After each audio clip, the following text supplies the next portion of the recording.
वासुदेवाय। ओम नमो भगवते वासुदेवाय। ओम नमो भगवते वासुदेवाय। नारायणं नमस्कृत्य नरं चैव नरोत्तमं देवीं सरस्वतीं व्यासं ततो जयमुदीरयेत्।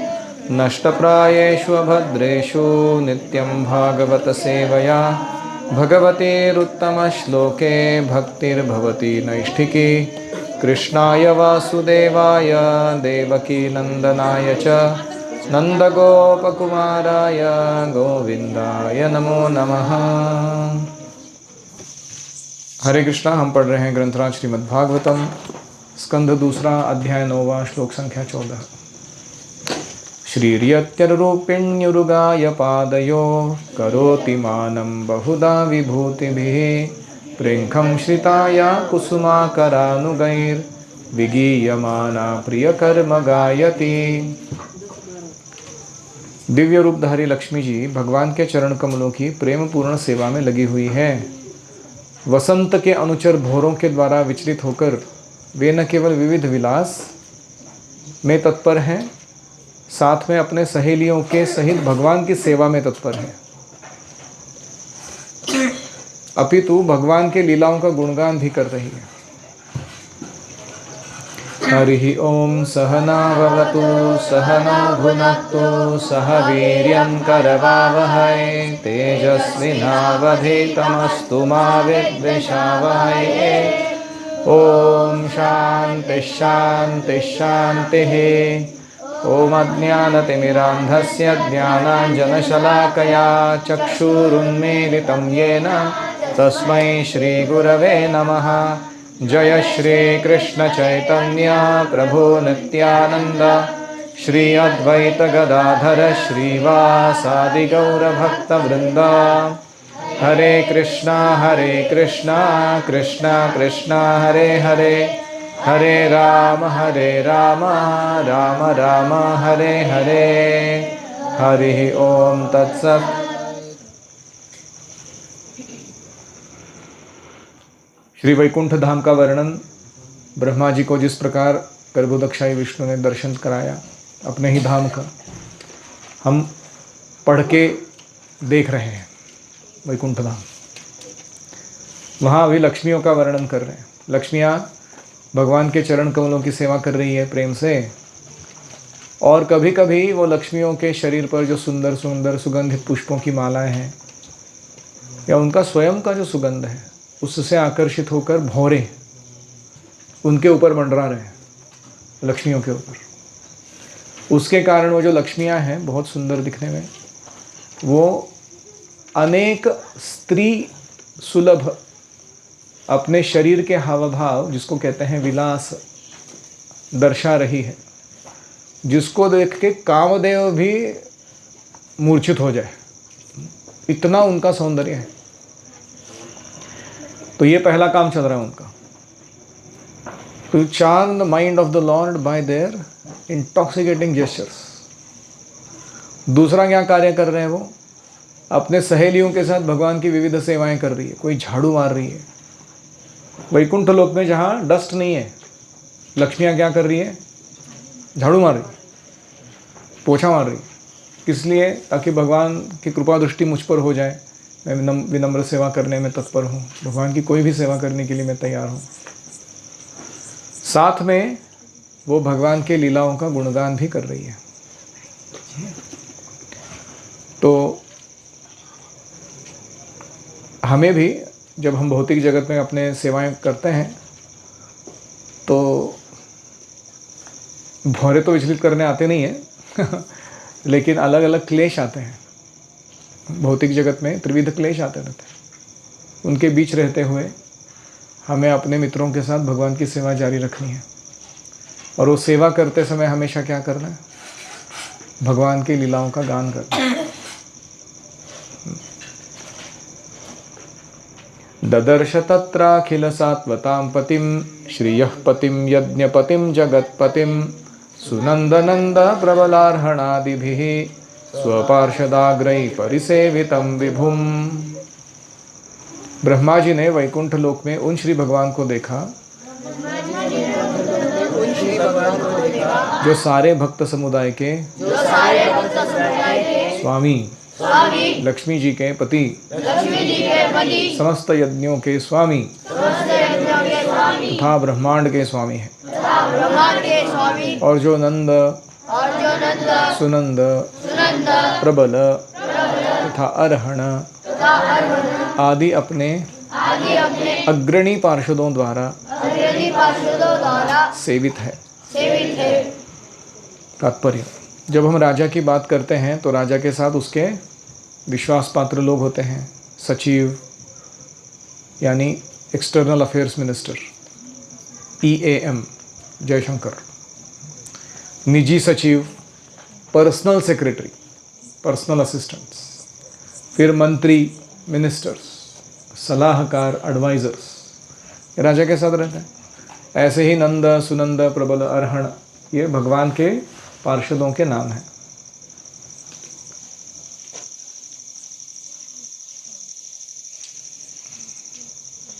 ददर्श, वहाँ उन्होंने देखा, ब्रह्मा जी ने, अखिल सात्वताम पति, सारे भक्तों के पति भगवान, श्रीयःपति, लक्ष्मी जी के पति, यज्ञपति, सारे यज्ञों के स्वामी, जगतपति, सारे जगत के मालिक, और सुनंदानंद प्रबल अरहण आदि भी स्वपार्षद अग्रैहि परिसेवितम विभुम, परम शक्तिमान भगवान जो इन पार्षदों द्वारा सेवित है।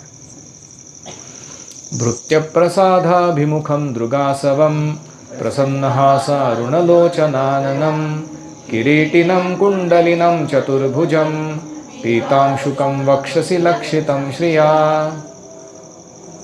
अपने प्रियदासों की और कृपा दृष्टि डालते हुए मादक तथा आकर्षक दृष्टि वाले भगवान अत्यधिक तुष्ट लगे। उनका मुस्काता मुख मोहक लाल रंग से सुशोभित था। वे पीले वस्त्र पहने हुए थे, कानों में कुंडल, सिर में मुकुट धारण किए थे।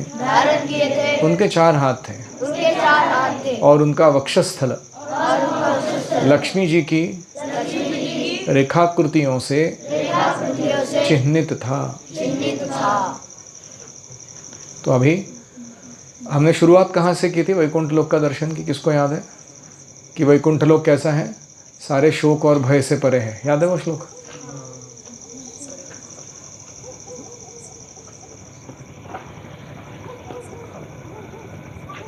ये वाला श्लोक, सारे क्लेशों और भय से मुक्त है। फिर हमने देखा कि वैकुंठ लोक तीनों गुणों से परे हैं। याद है? अगला वर्णन, काल की प्रधानता नहीं, माया की कोई चलती नहीं वहाँ पे, और सब लोग वहाँ बिना भेदभाव के भगवान की पूजा करते हैं। फिर उसके अगले श्लोक में हमने देखा था कि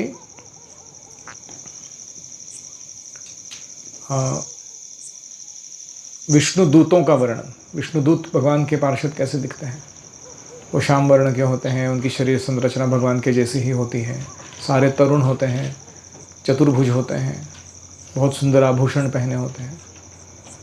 फिर उसके बाद हमने किसका वर्णन सुना? चमचमाते विमानों का वर्णन सुना। व्हीकल्स इन वैकुंठ लोका। ऐसा नहीं कि वो टेस्ला और फरारी लेके घूम रहे उधर लोग, है। उनके विमान कुछ अलग ही कैटेगरी के हैं। हाँ, तो हर एक everybody has a private jet वैकुंठवासियों में इतना ऑप्युलेंस है उधर लोगों का कि हर एक विष्णुदूत के पास अपना प्राइवेट विमान है विचरण करने के लिए। और वो विमान पेट्रोल, डीजल, जेट फ्यूल वो सब ऐसे नहीं चलता, वो केवल इच्छा से चलता है बैठने वाले की। फिर उसके बाद हमने देखा कि उसमें बैठे हुए स्त्रियों के साथ वो विष्णुदूत कैसे लग रहे हैं?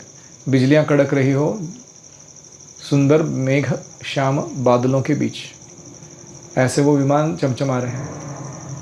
फिर हमने देखा लक्ष्मी जी का वर्णन। बहुत सारी लक्ष्मियां हैं जो भगवान की सेवा में लगी हुई है। फिर हम आ गए हैं किसके पास? भगवान स्वयं। उनका वर्णन अभी सुनाया जा रहा है कि भगवान कैसे हैं। वे भृत्य प्रसाद अभिमुखम, अपने अभिमुख मतलब चेहरा किसके ओर किए हुए हैं? अपने भक्तों की ओर किए हुए भगवान। और वो कैसा चेहरा है? जिस पे बहुत प्रसाद यानी संतुष्टि है।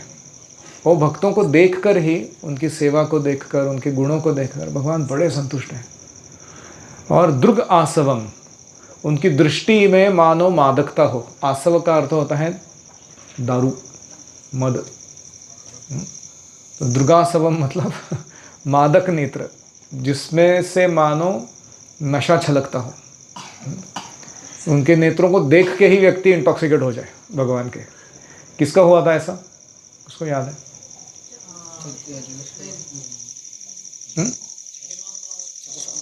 चतुष्कुमारों को हुआ था भगवान के नेत्रों को देखकर। हेमांबा और धनुर्दास। हाँ, धनुर्दास को रामानुजाचार्य ने भगवान का दर्शन कराया और धनुर्दास भूल ही गया। सारे दुनिया के सारे सुंदर लेडीज का जितना भी अर्क निकालो वो कुछ भी फालतू लगेगा तुमको। इतनी सुंदर भगवान की आंखें थी, उनको देख के वो इंटॉक्सिकेट हो गया धनुर्दास, है कि नहीं? ब्रह्मचारियों के लिए भगवान की आंखों का दर्शन, भौहों का दर्शन बहुत महत्वपूर्ण है। कामदेव से अगर बचना है, क्यूपिड आके अपने बाण मारता रहता है ब्रह्मचारियों के ऊपर, और ब्रह्मचारी बीच बीच में सटक जाता है वो उसका दिमाग इधर उधर। He forgets his main business, hunting for service wanted by Vedas वो छोड़ के कुछ अलग चालू कर देता है। तो उसे भगवान के भौहों का दर्शन करना चाहिए। कौन सा श्लोक? हासम हरे रवनता अखिल लोक तीव्र शोकाश्रुसागर विशोषण अत्युदारम सम्मोहनाय रचितम निज माययास्य भ्रूमंडल मुनिकृते मकरध्वजस्य। भ्रूमंडल जो है भगवान का किस लिए बना है? मुनिकृते मतलब ब्रह्मचारियों के लिए बना है, उसका दर्शन करना चाहिए। तो दुर्गासवम, भगवान की आंखें बड़ी मादक हैं। और प्रसन्न हास अरुण लोचनाननम, उनका चेहरा जो है उस पर लालिमा है, और वो आनन, उनके अरुण लोचन, बड़े बड़े सुंदर लाल लाल आँखें,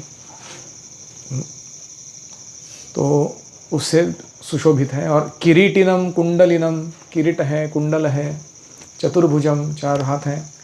पीतांशुकम, अंशुका मतलब पैंट टेक्निकली,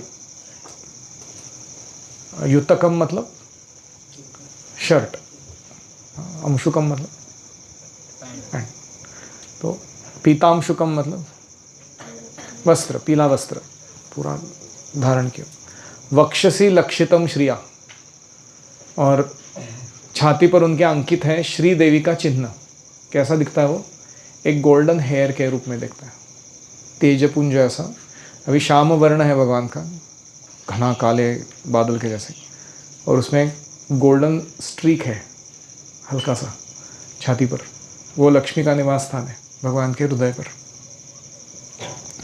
तो ऐसा उन्होंने देखा। किसने? ब्रह्मा जी ने देखा।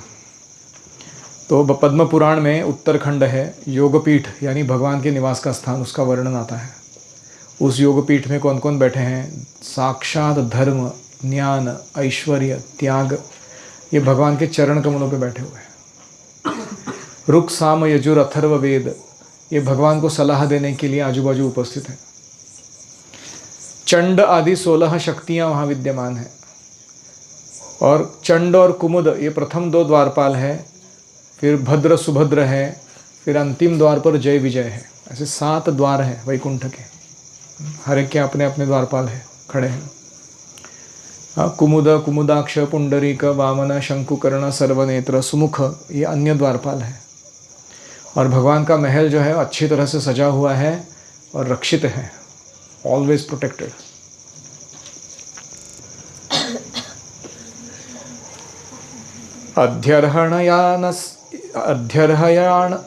अध्यर्हणीयासनमास्थितं परं वृतं चतुःषोडश पंचशक्तिभिः युक्तं भगैः स्वैरितरत्र चाध्रुवैः स्वएव धामं रममाणमीश्वरम्। भगवान अपने सिंहासन पर विराजमान थे और विभिन्न शक्तियों से यथा 4, 16, 5 तथा 6 प्राकृतिक ऐश्वर्यों के साथ अन्य छोटी एवं क्षणिक शक्तियों से घिरे हुए थे, किंतु वे वास्तविक परमेश्वर थे और अपने धाम में आनंद ले रहे थे। तो ये क्या है? 4, 16, 5, 6। तो पहले तो 6 ऐश्वर्य है, हमको सबको मालूम है। ऐश्वर्यस्य समाग्रस्य वीर्यस्य यशशः श्रियः ज्ञान वैराग्य योश्चैवं षण्णाम भग इतिंगणा। भगवान मतलब 6 ऐश्वर्य वाले, सबसे धनी, सर्वशक्तिमान, सर्वाधिक प्रसिद्धता, सर्वाधिक सुंदरता, सर्वाधिक ज्ञानी और सबसे बड़े त्यागी। कौन है? भगवान। यह उनके 6 ऐश्वर्य हैं। फिर उनकी 4 भौतिक सर्जनात्मक शक्तियां हैं। उसमें प्रकृति, पुरुष और महत्त्व के सिद्धांत और अहंकार, ये 4 आते हैं। ये उधर खड़े हैं साइड में सेवा करने के लिए। मटेरियल एनर्जी कृष्ण की सेवा करने के लिए साइड में खड़ी। फिर उनके 16 तत्व सेवा करते हैं। उसमें 5 तत्व कौन से हैं? अर्थ, water, fire, air, ether, Kshitiz, जल, पावक, गगन, समीर। फिर 5 ज्ञानेंद्रियां हैं, नाक, कान, आँख, जीभ, त्वचा। 5 कर्मेंद्रियां हैं, हाथ, पांव, पेट, मल त्याग की इंद्रिय और मूत्र विसर्जन की इंद्रिय। फिर मन है, कितने हो गए? 16 हो गए ना। 5, 5, 5 और 1। फिर 5 के अंतर्गत रूप है, रूप, स्वाद, गंध, शब्द, स्पर्श, ये 5 तन्मात्राएं। इस प्रकार ये 25 शक्तियां भगवान की सेवा में लगी हुई है। जो भगवान के सुंदरता का या शक्तियों का वर्णन सुनता है ना, वो व्यक्ति को ज़्यादा मेहनत नहीं करना पड़ता अपने जीवन में, क्योंकि वो शक्तियाँ जो हैं वो भगवान की इच्छा से जब उसे चाहिए उसकी सेवा में मदद करने के लिए आ जाती है। जो इस वर्णन को ध्यान से नहीं सुनता ना, उसका जीवन तो पूरा अपने ही बलबूते पे चलने वाला है। पुनः पुनः चर्वित चर्वणानाम क्लेशो अधिकतरस्तेषाम। लघु ऐश्वर्यों की संख्या 8 है, यानी 8 अष्टसिद्धियां हैं जो छोटे छोटे ऐश्वर्य हैं। अणिमा, लघिमा, प्राप्ति, ईशिता, वशिता, काम, वशायिता, वो सिद्धियां छोटी छोटी भगवान की शक्तियां हैं। ये सारी उनके वश में है भगवान के। और बिना प्रयास के इन समस्त शक्तियों से स्वाभाविक रूप से भगवान पूर्ण रहते हैं, क्योंकि वह स्वाभाविक रूप से परमेश्वर है। सभी शक्तियां उनके नियंत्रण में हैं। तो अगला पॉइंट बहुत महत्वपूर्ण है। जो जीव कठिन तप तथा शारीरिक आसनों से द्वारा अस्थायी रूप से विलक्षण शक्ति प्राप्त कर सकता है, लेकिन वह कभी परमेश्वर नहीं बन सकता। अगर वो भक्त बन जाता है तो भगवान की ये सारी शक्तियाँ उसको बैकअप देने लगती है फुल्ली। वो ऐसे कहते हैं कि अम्बरीश महाराज का रक्षा करने के लिए जब दुर्वासा मुनि ने इंसल्ट किया उनका, और वो ऐसे बॉल निकाल के ऐसे जमीन पे डाले और एक राक्षस उत्पन्न किया उनको मारने के लिए, तो जैसे वो राक्षस अटैक किया अम्बरीश महाराज को मारने के लिए, तुरंत सुदर्शन चक्र प्रकट होकर उस राक्षस को मार डाला। और फिर वो दुर्वासा मुनि के पीछे लग गए उनको मारने के लिए। मेरे बप्पू से पंगे लेते हो तुम, ये लो। और दुर्वासा मुनि भाग रहे पूरे ब्रह्मांड में, वैकुंठ लोक में, यहाँ वहाँ सब जगह ब्रह्मज्योति तक विचरण करके आए वो। फिर बाद में जब शरणागत आए तो वो सुदर्शन को अम्बरीश महाराज ने कहा प्लीज़ इनको छोड़ दो, तो वो छोड़ दिया। तो प्रश्न ये उठता है वो सुदर्शन वहाँ कैसे आ गया? तो उसके उत्तर में आचार्यगण लिखते हैं कि lord Vishnu because of his love for Ambarish Maharaj had asked Sudarshan to serve him, protect him. तो सुदर्शन हमेशा उनके साथ ही मौजूद रहता था और उसको डिप्लॉय करना भी नहीं पड़ता था। कोई भी वेपन होता है उसको डिप्लॉय करना पड़ता है ना, बटन दबाना पड़ता है कुछ तो, कि जाओ भाऊ तुम मारो काटो किसी को। ये अम्बरीश महाराज को कुछ नहीं करना पड़ता था। जैसे आपने देखा है कोई कुत्ता होता है जो अपनी मालिक के सेवा में खड़ा है, तो मालिक से प्रेम से बात कर रहे हो तो कुत्ता देख रहा है, और तुम मालिक के ऊपर अटैक करने जाओ तो तुरंत वो तुम्हारे ऊपर जंप मारता है। इतना उसका शार्पनेस रहता है वो इंटेलिजेंस का। ऐसे ही वो सुदर्शन चक्र जो है वो अम्बरीश महाराज की सेवा में बैठा हुआ है। कैन यू बिलीव सुदर्शन चक्र की क्या अवस्था है? कौन है वो? कितने महान वैष्णव। और वो अम्बरीश महाराज के पास है। तो दुर्वासा मुनि जो चिकनी चुकड़ी बातें कर रहे हैं तो कुछ नहीं हो रहा है। जैसे ही दुर्वासा मुनि को कार्य उटपटांग करते हैं उनको मारने के लिए, तुरंत झपट पड़ता हो उनके ऊपर। तो this is the meaning of becoming a devotee. भक्त बनने का ही अर्थ है। और इसलिए जो लोग भागवत ढंग से नहीं सुनते ना, वो भौतिक प्रकृति के द्वारा ही, जो हमने सुना ना वो सुबह का वो वॉमिटिंग ऑल ओवर बॉडी वाला, वैसे ही फ्यूचर के लिए अपने आप को तैयार कर रहे हो लोग, मतलब कोई संशय नहीं है। तो क्योंकि उनको ये वर्णन से समझ में नहीं आ रहा, उनको अनुभव चाहिए। They want to work it out कि मैं अपनी एनर्जी से अपने बलबूते पे सब करके दिखाऊंगा, गुड लक। तो इस प्रकार परमेश्वर अपनी शक्ति से किसी भी योगी से कहीं अधिक शक्तिमान है, किसी भी ज्ञानी से अधिक ज्ञानवान है, किसी भी धनी की तुलना में अधिक धनवान है, किसी भी सुंदर जीव की अपेक्षा अत्यंत रूपवान है, और भगवान किसी भी उपकारी व्यक्ति से कई गुना ज़्यादा दानी है। वे सर्वोपरि है, ना उनके कोई समान है ना उनसे बढ़कर। कोई कितना ही तप या यौगिक प्रदर्शन क्यों ना करे, इन सारी शक्तियों को इतना तक धारण नहीं कर सकता ढंग से।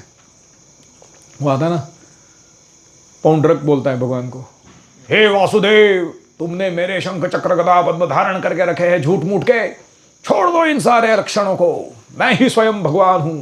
भगवान बोलते हैं अच्छा ले, छोड़ देता हूं तेरे को। और वो छोड़ देता है, सुदर्शन चक्र जाके सिर काट देता है उसका।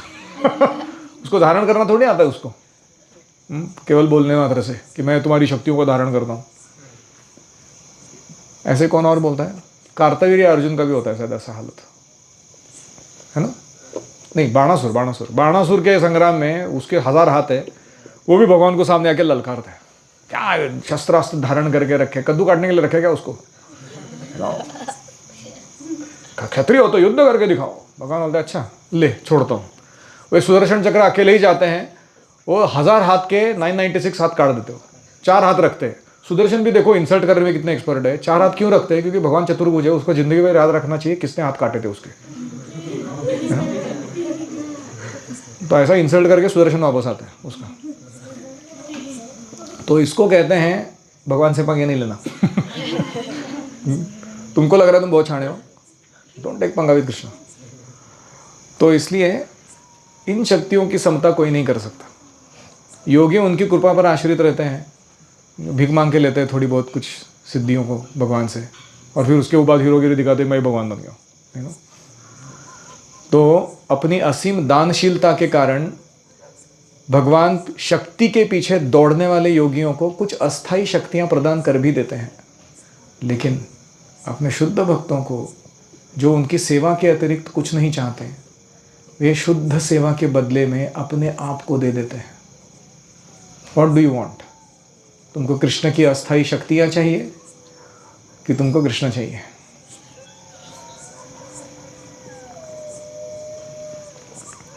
तद्दर्शनाह्लाद परिप्लुतांतरो धुष्यत्तनु प्रेम भराश्रुलोचनः न नाम पदाम्बुजमस्य विश्वसृग यत्पारमहंसेन पथाधिगम्यते। इस तरह भगवान को उनके पूर्ण रूप में देखकर ब्रह्मा जी का हृदय आनंद से अपलवित हो उठा, और दिव्य प्रेम तथा आनंद से उनके नेत्रों में प्रेमाश्रु आ गए। वे भगवान के समक्ष नतमस्तक हो गए। जीव के लिए परम सिद्धि की यही विधि है। तुमको परम सिद्धि चाहिए? This is the process. भगवान को देखकर या उनके वर्णन को सुनकर तुम्हारे हृदय में आनंद के अश्रु, आनंद होना चाहिए और आंखों से अश्रु आने चाहिए, और तुम्हें भगवान के सामने नतमस्तक होकर उनके चरणों में प्रणाम करना चाहिए। केवल तुम इतना करोगे, तुम्हें परम सिद्धि प्राप्त होगी। मन्मना भव मद्भक्तो मधियाजी माम नमस्कुरु मावे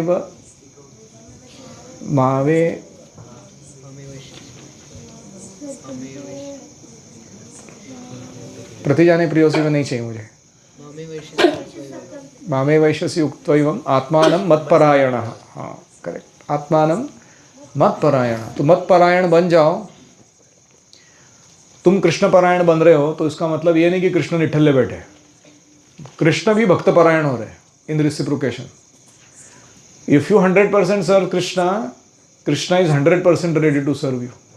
अभी उसमें तुलना नहीं है, लेकिन आप समझ रहे हो हम क्या सेवा दे सकते हैं। हमको बोला जाए भगवान को भोग चढ़ाओ, कितने लोगों के लिए कुकिंग कर सकते हैं हम लोग, लेकिन कृष्णा अगर चाहते हैं तो हमें जन्म जन्मांतर में फुकट खिला रहे हैं बैठ के, है कि नहीं। तो इसलिए वो दोनों की सेवा में तुलना नहीं है कोई। हम भगवान की सेवा कर रहे हैं, तुच्छ है वो, उसके रेसिप्रोकेशन में भगवान जो हमें दे रहे हैं उसका कोई तोड़ नहीं है। तो इसलिए परम सिद्धि की यही विधि है।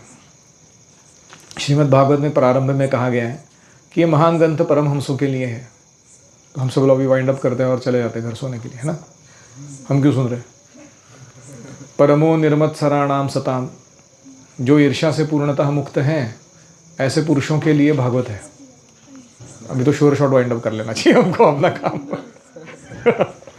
बद्ध जीवन में ईर्ष्या सबसे ऊपर होती है, और शुरुआत किधर से होती है बद्ध जीवन में, मतलब मटेरियल लाइफ।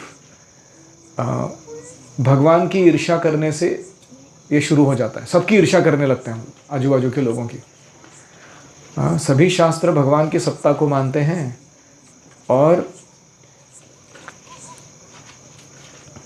फिर भी अपवित्र पृष्ठभूमि वाले व्यक्ति, इम्प्योर बैकग्राउंड, ईश्वर में विश्वास नहीं रखते, और हर व्यक्ति बिना किसी योग्यता के खुद ही ईश्वर बनना चाहता है।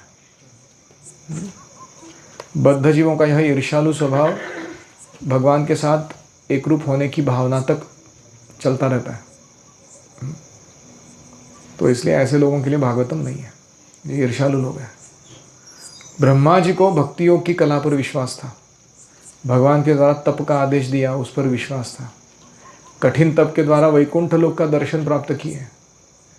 कोई भी मनुष्य मशीन के द्वारा, कोई अन्य साधनों के द्वारा भगवान के धाम तक नहीं पहुंच सकता, लेकिन भक्ति योग के बल पर वो वैकुंठ लोक को जा सकता है।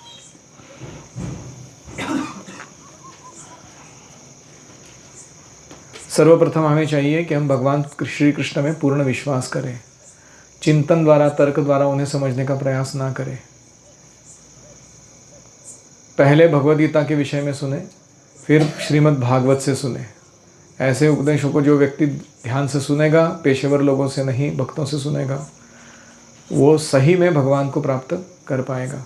He will find Krishna in the pages of Shrimad Bhagavatam while reading. मनुष्य को सन्यासी बनना आवश्यक नहीं है।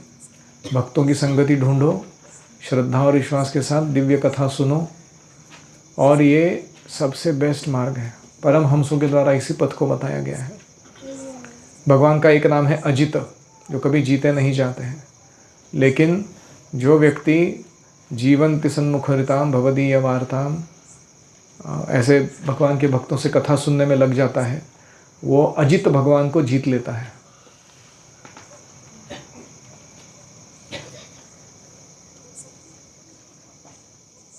तो इस श्लोक में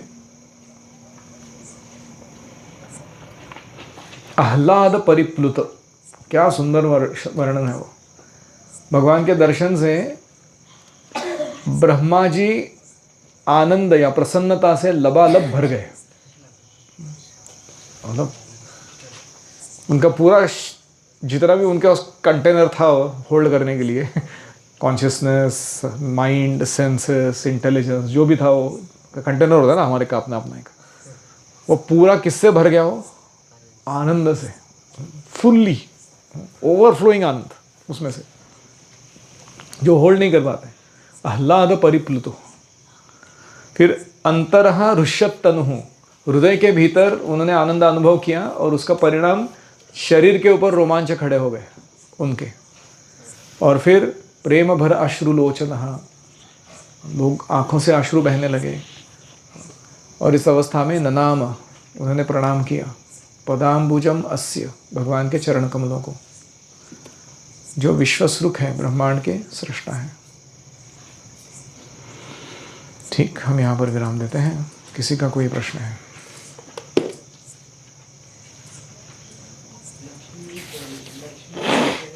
इधर दस नहीं उधर झाड़ू मारते क्योंकि भगवान का प्रेम प्राप्त करना चाहते हैं तो सही में डस्ट दिख रहा है तो हमको झाड़ू मार ही लेना चाहिए ऐसे। तो हम टेम्पल हॉल में टेम्पल हॉल में नहीं, कहीं भी अपने घर में भी झाड़ू मारोगे तुम भगवान की प्रसन्नता के लिए तो भी वही परिणाम मिलेगा।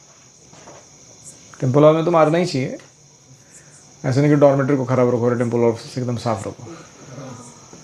जो भी झाड़ू मार रहे हैं उनको समझना चाहिए कि मैं लक्ष्मी के चरण चिन्हों के अनुसरण कर रहा हूँ। अच्छा झाड़ू मारने से भगवान प्रसन्न हो जाते हैं। कितना सरल है भक्ति। जो वैकुंठ का ये है ना वो इतना प्रोटेक्शन है कि वो 7 द्वार भी है। हाँ, वैकुंठ इज़ वेरी प्रोटेक्टेड और पावरफुल लोग द्वारपाल के रूप में मौजूद है उधर। हम ऐसे ही अपना नाक उठा के जब घुस नहीं सकते उधर, चलो मेरे को एंट्री मारने दो। प्रभुपाद कहता है कि इस प्रकार अगर हम एक दिन में हजारों करोड़ भी तो हम उसको एक दिन में भगवान के सेवा में अभी वो समझ में आया आपको क्यों बोल रहे हैं ऐसा। प्रभुपाद जी कह रहे हैं ना, if you give you can give us the whole money of the whole world and we will spend it in whole day, one day. दुनिया का सारा पैसा हमको दे दो, एक दिन में खर्चा करके दिखाएंगे हम भगवान के लिए। But unfortunately don't give us the money, Prabhupada बोल लेकिन तुम लोग इतने कंजूस हो देते नहीं हो भगवान की सेवा। तो ऐसे अगर भगवान है तो उनकी सेवा में कितने खर्च किए जा सकते हैं। एक क्वेश्चन था कि यहाँ पे लिखा है कि उनके पार्षदों में नंद उपनंद सुनंद वैकुंठ वो नंद सुनंद अलग है, वैकुंठवासी। वो नंद उपनंद वो अलग है, ब्रजवासी। सेम नहीं है। एक और उधर कर्मेंद्रिय ज्ञानेंद्रिय सारे वर्णन आए थे, तो उनका पर्सनिफिकेशन है कि कौन है, हम कैसे समझें? पर्सोनिफिकेशन, ये सारी इंद्रियां जो हैं इनका एक मूल देवता होती हैं। वो स्वयं वहाँ भगवान की सेवा में लगे रहते हैं in their pure form, spiritual form, Vaikuntha लोक में। Krishna deploys them to engage everybody's eyes in the creation. Can you believe क्या पावर रहेगा उसके पास। everybody's hands, everybody's legs, everybody's anus is being controlled by that devata. Interesting. Yes. भगवान से उन्हें पंगा नहीं लेना चाहिए और अगर अच्छे डिवोटी तो भगवान हमारी रक्षा करते हैं। Just become a sincere devotee. You will get all protection, all nourishment, all facility, all empowerment. तुमको और कुछ करने की ज़रूरत नहीं है आड़े टेढ़े काम। Just become a good devotee. देखो हम लोग का मन में क्या है ना, secretly I want to become a great devotee नहीं, I want to become a good devotee. फ़र्क समझ में आ रहा है? कृष्णराज बताएंगे क्या फ़र्क है इसमें। I want to become a good devotee मतलब मुझे एक अच्छा डिवोटी बनना है, और I want to become a great devotee मतलब मुझे ऐसा डिवोटी बनना है जो सबसे अच्छा हो, सबसे महान हो। फ़र्क क्या? वो गुड एंड ग्रेट में फ़र्क क्या? जो ग्रेड जो है उससे हमें कोई प्राइड भी होता है। अच्छा, वो ग्रेट बनने के पीछे पड़ा हुआ व्यक्ति वो ईर्ष्या द्वेष या गर्व के द्वारा गुड है पराभूत हो सकता है। जिसको गुड डिवोटी बनना है उसके लिए कोई समस्या ही नहीं है, वो कभी भी बन सकता हो, है कि नहीं। ग्रेट बनने के लिए बहुत कंपटीशन लग सकता है, लेकिन गुड बनने के लिए कोई कंपटीशन नहीं है, उसमें पतन की संभावना नहीं है। ओम हरे कृष्णा कृष्णा कृष्णा हरे हरे, हरे राम राम राम हरे हरे। हरि ओम तत्सत। श्रील प्रभुपाद की जय। समवेत भक्तवृंद की जय।